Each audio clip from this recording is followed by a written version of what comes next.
Jennifer Galfy studied mechanical engineering as an undergraduate and now mechanical and biomedical engineering as a PhD student at Stanford University. It's not been an easy road.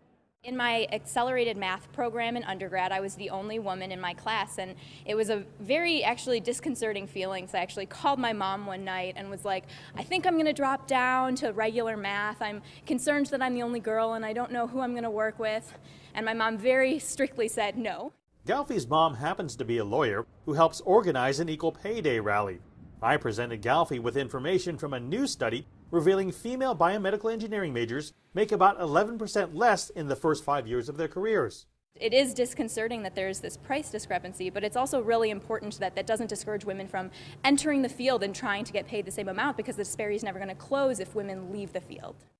Job search company Glassdoor examined nearly 47,000 resumes to find out the majors with the largest gender pay gaps in the first 5 years after graduation. Topping the list was healthcare administration with a 22% pay gap, followed by mathematics with an 18% pay gap, and then biology with 13%. In the years after college, men tend to be getting fast-tracked to more technical positions and more senior managerial style roles.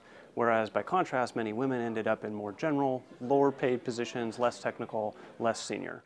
But Glassdoor also found a reverse pay gap. That is, some majors actually leading women to make more than men.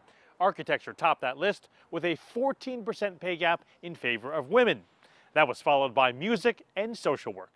The women who major in those fields, they actually go into social work. Or for example, for music majors, the women in those fields will become music teachers or audio engineers, whereas the men who major in music tend to go in totally unrelated jobs. Women in those fields are actually sticking to what they learned, and they're getting relatively high-paying jobs after school. Environmental sciences is another field that showed a reverse gap favoring women by nearly 7%.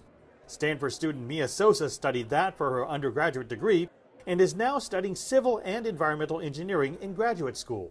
I definitely grew up never seeing females in engineering, just as a kind of, in books or any kind of general media. So that's been something that took a long time for me to start to break down and think, why not me? One of Sosa's related majors, civil engineering, actually turned out to have no salary gender gap at all.